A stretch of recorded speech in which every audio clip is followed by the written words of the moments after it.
Good evening. I am the Archivist, and tonight I have brought you a childhood. It is a fragile thing to lay upon a table. A childhood. It bruises when we look too long. It begins as all human stories begin. With soft bones. With a mother's breath near the ear. With a home that is supposed to teach the nervous system the rhythm of safety. Most of them do imperfectly. Some of them do not. And then there are the houses that rehearse a calamity, day after day, until a catastrophe seems like a kind of relief. In houses like that, something hardens in the child. The way a tree can grow around a nail driven into its trunk. Living, yes, but in a shape that wasn't chosen.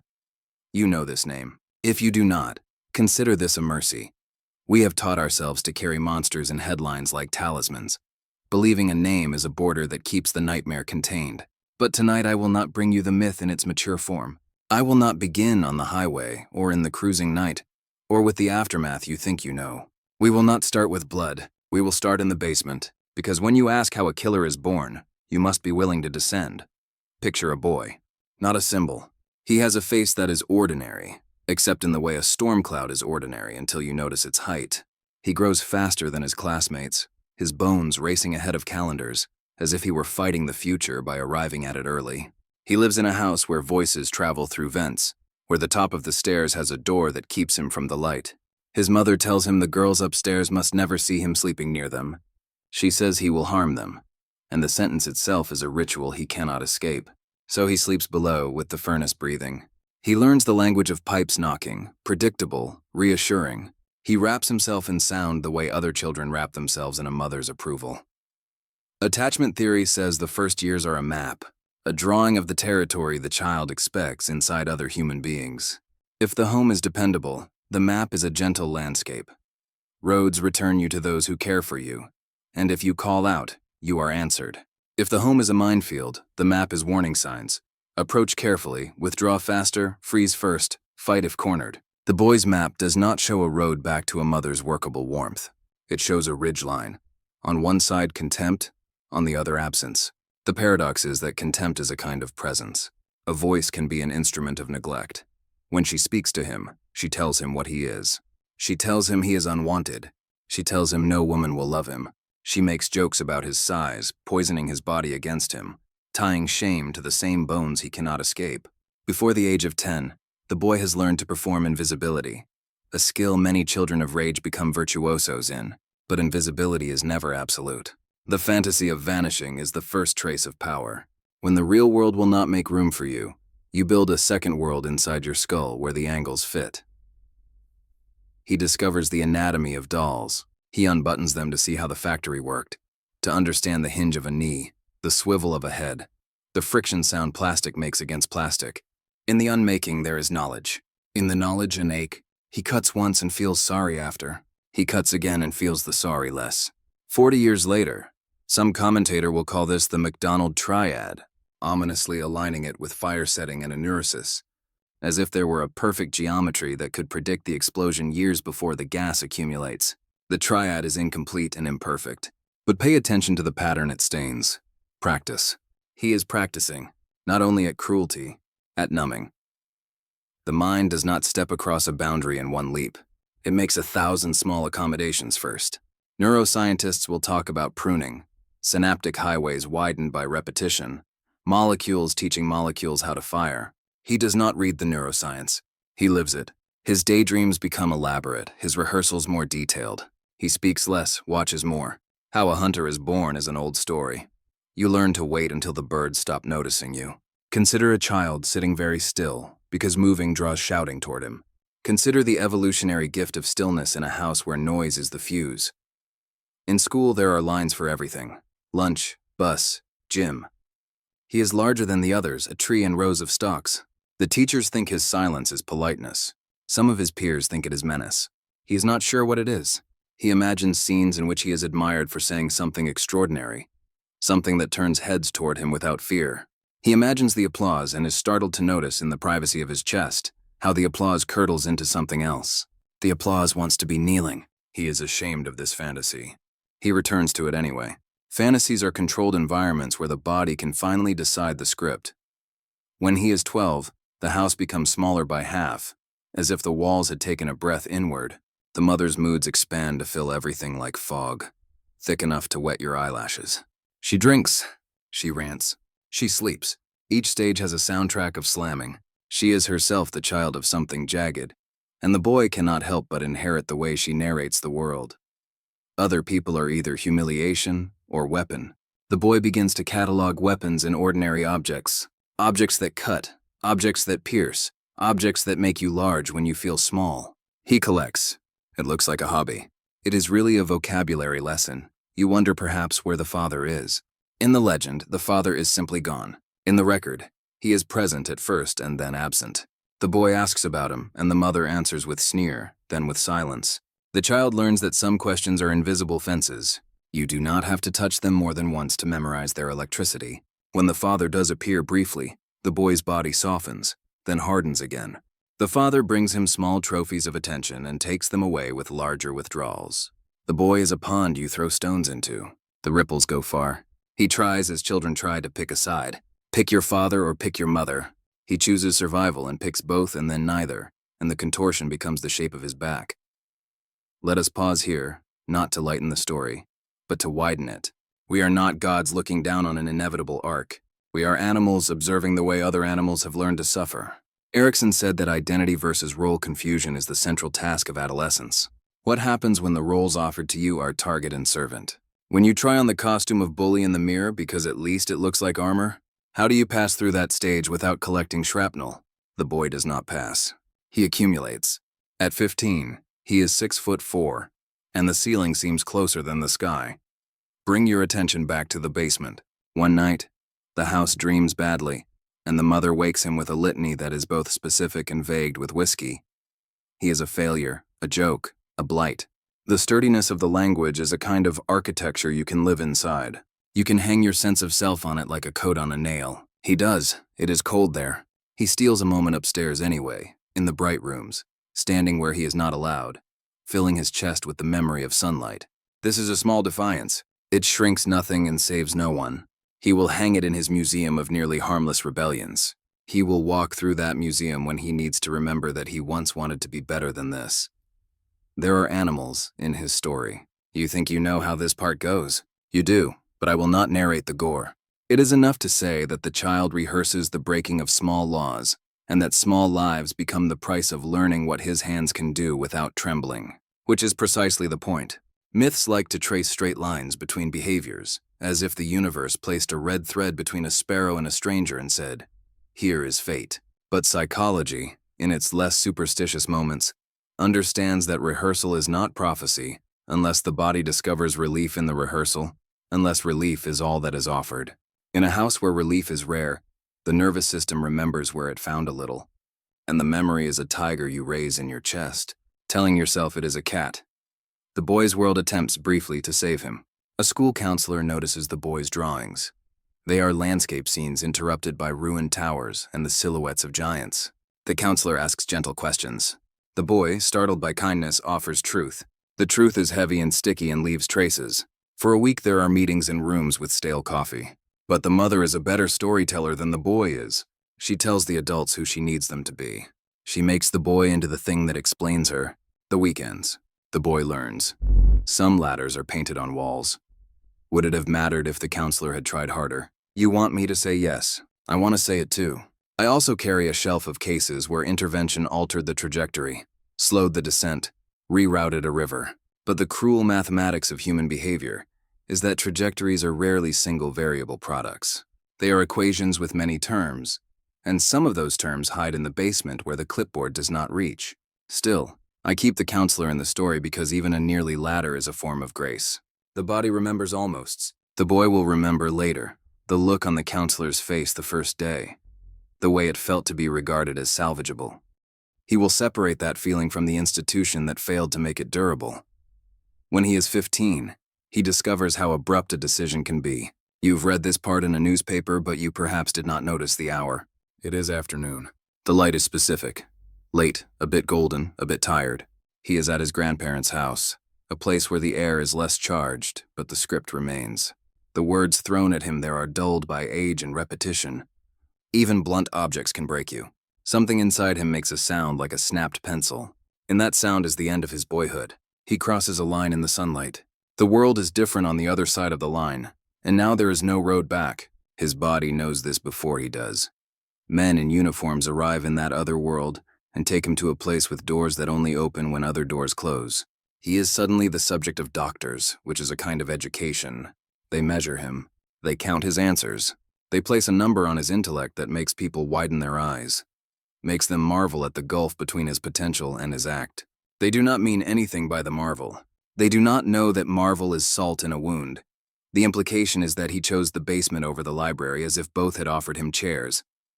At the hospital, he learns new tricks of invisibility. He learns to blend not into shadows but into expectations. He memorizes the language of remorse without carrying much of its weight. He has a back for carrying other loads: anticipation, calculation, the craving for control. He reads obsessively, psychological casework, testing inventories, the catechism of penance that institutions believe in. He discovers that testing is not a neutral mirror. It is a conversation with a template. If you learn the template, you can choreograph the reflection. He talks about his mother and his feelings in a vocabulary the doctors admire. He speaks the shape of himself that will make them comfortable. They call this progress. He calls it release. Before you accuse me of giving him too much credit, understand that institutions are machines designed by imperfect humans. The machine sought improvement and found someone who could imitate the motions convincingly. It is a tragic explanation, not a conspiratorial one. Many of the clinicians did exactly what they were trained to do. Many believed him and were kind. The boy grew taller, learned to say the right things, and the machine permitted him back into the public. A young man now with a toolbox of sentences to use on anyone who asked for a story. He returned home. The basement greeted him like an old dog with its large iron breath.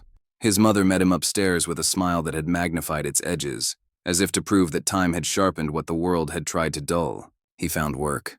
He found ways to feel tall without bending anyone, walking through the world at night, watching headlights blink past like schools of fish, driving with the radio's warm voice talking about other lives. Being anonymous felt like a bath. He didn't need to be special. He needed to be safe, and anonymity can mimic safety if you squint. Here is where the story trembles.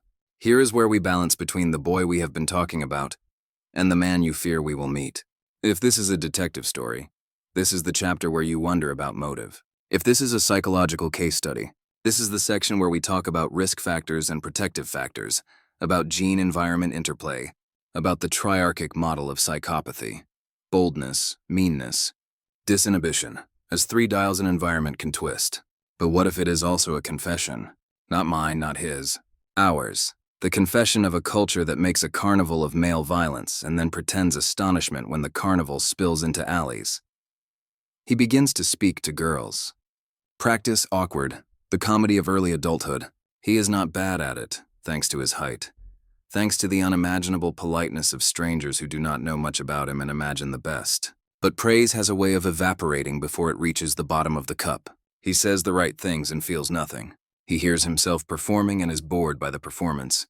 The craving for control, learned in rooms where he could control nothing, becomes the metronome that tells him when to walk out of a room. In fantasy, the metronome speeds up. In practice, at first, he slows it down. I will shorten this section because we agreed to start in the basement and end in a room where thinking is possible. You already know what happens when he fails to keep himself small inside his own chest. The man who comes after the boy is large enough to lift strangers, large enough to frighten them into stillness.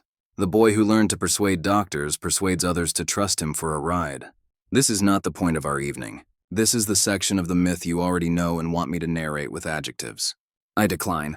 We will not dignify the choreography of harm by lingering on its mechanics here. We will not rehearse the steps as if they are a dance worth memorizing.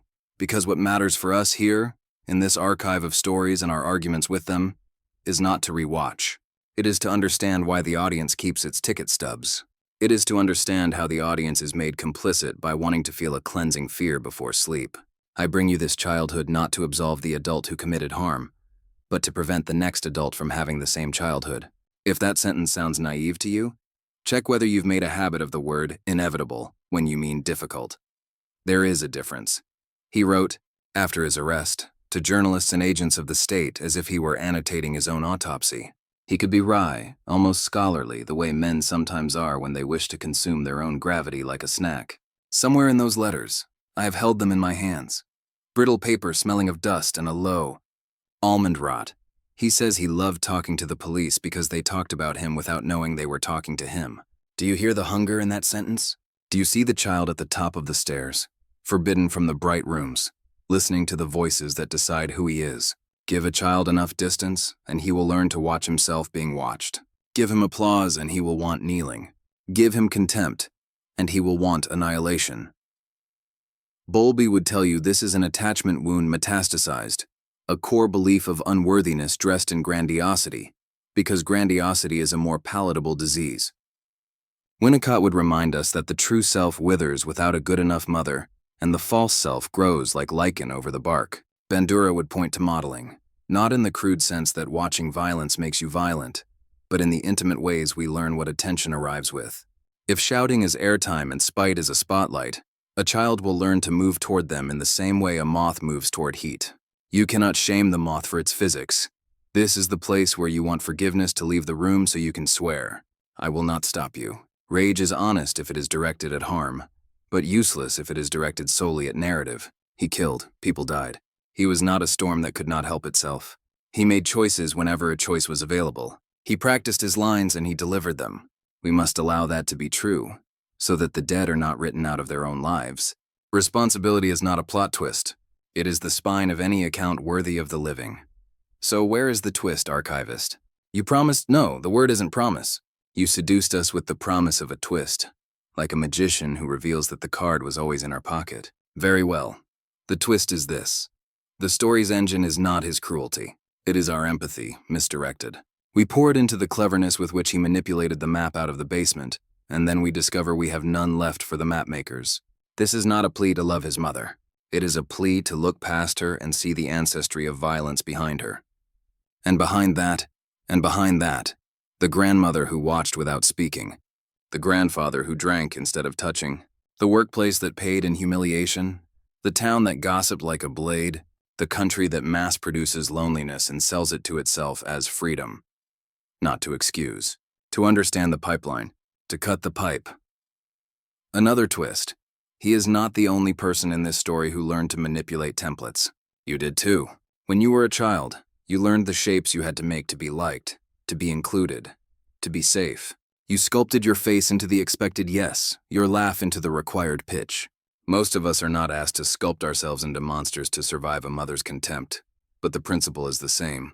That is why we find these men fascinating in an appalling way. They are our templates misused to prehistoric ends, our patriarchy wearing its skull mask, our language of dominance spoken with a fluency that some parts of our culture still worship. The twist is that he is one of us, not in the sense of innocence, but in the sense of origin. The human animal backed into a corner where fantasy becomes the only place you get to be big, and then discovering you want the world to look like the fantasy because then, perhaps the furniture inside your chest will finally fit. After his arrest, he tells stories in a tone that might seem dispassionate, almost cordial, like a docent explaining a museum display. Listeners are chilled by the ease. This is not a mystery. He was a child long before he was a criminal, and in that long childhood he learned to explain the world as if he lived behind glass. Of course, the tone is flatter than yours. The altitude where grandiosity lives is cold. He speaks from that climate, a place with no oxygen for grief. If you wait long enough, if you ask him about the basement, a tremor enters the voice. Not regret. An old small fear. The mind always keeps a shard of its origin for itself. Even monsters have a relic locked in a shrine no one else can see. That relic is often a child, asleep next to a furnace, counting pipes. I want to talk about the mothers who are nothing like his and yet will recognize themselves in this story because they have raised sons in a world that asked those sons to be enormous, and then punished them for taking up space. I want to talk about fathers who held their breath when they felt rage because they were taught that self-control is less manly than the performance of anger. I want to talk about teachers who notice the drawings and refuse to decide knowingly that ladders are merely decorative. These people exist. I have read their letters too. They make small detours in the lives of children, and the detours amount to exits from the highway 10 miles before the wreck. Let me rewrite a page for you, not a page from his life. This archive is not that kind of magic, but a page from the manual we pretend we do not have. It says, homes must be places where anger is allowed to leave the body without taking anything with it. It says, Do not feed the fantasy that humiliation corrects character. It says, teach boys that gentleness is not a costume for the weak. It says, when a child rehearses power by hurting smaller things, remove the theater and find the audience he is not getting. The page is not complicated. The execution is always the hard part, because execution requires an attention span longer than a news cycle. When I tell you he read psychology to win his freedom, I am not romanticizing his intelligence. I am telling you literacy is a tool that can carve both keys and knives. When I tell you his mother taught him contempt like a lullaby, I am not absolving him of the choices he made after. I am telling you lullabies do not end when a child wakes up. They keep playing, a low drum at the base of the skull. When I tell you the police enjoyed talking to him, I am not saying the police made him what he is. I am telling you that even authority longs, sometimes, for a conversation that flatters its power. He knew the tune. He whistled it back to them. We arrive now at the moral twist, and it is not a single moment, but a pressure system that has been building since the first paragraph. You came here wanting to locate the seed. You wanted a seed you could point to, call it cruelty or neglect or genetics or IQ or mother. You wanted to put the seed in a jar and label it. What you found instead is soil. Soil is messy. Soil gets under your fingernails and refuses to wash away with one session at the sink. Soil is not a single cause. It is a medium in which many causes meet and decide who can grow and how. This man did not spring from a seed alone. He was cultivated by a climate of mocking care, institutional misrecognition, cultural worship of dominance, and an inner circuitry that wanted control like other bodies want solace. Our error is believing that pointing at one of these things counts as an explanation. Explanations are not scavenger hunts. They are ecosystems. But there is one more turn, because a good archive does not close a folder before asking what we learned. The twist is about you. The reason your heart has been beating faster is not entirely fear. It is recognition. You have felt the hunger for control when you were humiliated. You have learned the script that tears a human down because you did not know how to ask for tenderness. You have, in smaller, less catastrophic ways, practiced invisibility as a weapon and then discovered it was a prison. This story asks you to do a vulgar thing in a refined world. Take responsibility for the part of the climate you can alter. You are not the architect of the entire weather, no. But you do own a roof. Keep the children under it safe. Do not rehearse the songs that make basements necessary. Many of you are thinking of the victims now, as you should have been the entire time. The white space around this story is filled with their personalities, their plans, their jokes and small rebellions, their friendships, their quick glances in mirrors as they left the house. Their faces truly ordinary in the way that means the world is habitable. This man shut those faces forever. The archive cannot reverse this. We are not time travel. We are time's documentation. So we must keep their names alive without turning them into candles whose only use is to light the villain's silhouette. They deserve their own stories, fully told. Tonight, we aimed our light at a basement not to dim their memories, but to understand the architecture that sends certain men out into the streets after dark. If I have failed at this, forgive me with rage and go read about them instead. One last artifact. When asked, years later, whether he believed his childhood created him, he shrugged in a manner that suggested he had made peace with a cosmic excuse. He talked about fate like it was a neighbor who always parked in the wrong spot, but whom you stopped complaining about because it made no difference. This irritates people. It should. Fate is often the name we give to our exhaustion. It is the brand name for our collective failure of imagination. I prefer another word. Inertia. Inertia can be fought. It requires external force. If you are a teacher, be the force. If you are a parent, be the force. If you are a stranger with a kind face at the right moment, be the force. It is not romantic to say that small forces matter. It is physics.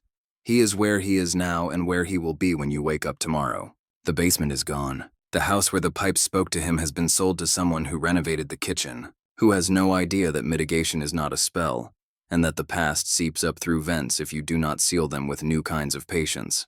He has become, as all famous criminals do, an adjective. People use his name to score conversational points, to measure other men against, to flatten the complicated into the digestible. A strange immortality built of horrified attention. He dined on attention. We continue to set places for him after he cannot eat. If you must speak his name, say it quietly. Speak their names louder. I have been accused of collecting darkness. It is true. The archive requires it. But the point of collecting darkness is not to admire it like crystal. It is to learn how to navigate without tripping. to learn how less darkness might be manufactured tomorrow. You have read this far because some part of you believes that knowing what went wrong earlier is a way to alter what happens later. In that faith, we are allies. In that faith, we close the folder gently, not because it is fragile. Fragility is not the problem here, but because slamming is a language we are done speaking for tonight. You will ask me, before we sleep, what would have saved him. The honest answer is cruel in its simplicity and unsatisfying in its specifics. A steady road back to tenderness early enough that the relief he found in rehearsals never felt better than the relief of being held. A community that saw his mother's contempt as a wound to be treated before it scabbed into ideology.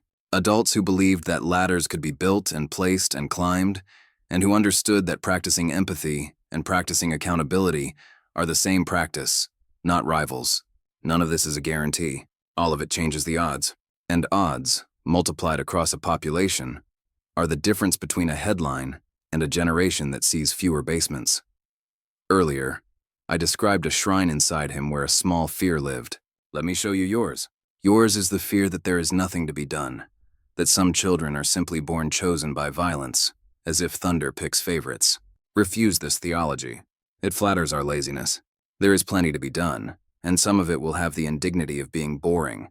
Budgeting for mental health, paying teachers like engineers, insisting that humiliation is a fire hazard and closing schools that run on it, teaching boys the literacy of feeling before they learn the grammar of domination. It will not make for compelling television. It will make for fewer files in my cabinet under K for killer. We will leave the boy where we found him, in the basement, because that is where the end begins. Not in the sense of doom, but in the sense that ends can be written differently if you honor their beginnings. Picture him 16 seconds before he turns off the light. He is listening to the pipes. He is teaching his heart to slow. He is not a monster. Not yet, not in any inevitable way. He is a boy waiting for morning. The script is not written.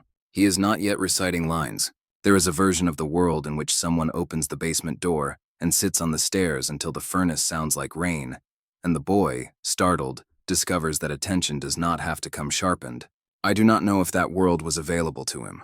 I know it can be available to others. There is mercy in the recognition that we cannot go back. There is also a mandate in the recognition that we can build forward. The archive is not only a museum, it is a workshop. If the story of his childhood explains anything, it explains how the absence of gentle structure becomes a laboratory for callousness. If the story of his adulthood horrifies anything, it horrifies the parts of us that still thrill to domination dressed as control. We know now. We know what basements manufacture if the house does not pay attention. I have kept you long. The night is porous only to a degree. And we must all sleep eventually, even in a world that rehearses itself for catastrophe. Take with you not the grotesque inventory of his later acts, but the early blueprint of his craving. Understand it and see its dialects in the children, you know. Offer them altars to something else. Make their first map kind. Teach them to be enormous at tenderness. Teach them that basements are for tools, not sleeping children. Thank you for listening, for staying in the quiet with me. I am the Archivist. If this story found a nerve you guard, treat it with care. We will gather here again, as we always do, to unearth another memory and learn how not to replicate it. Until then, be gentle with the living, and I will see you soon.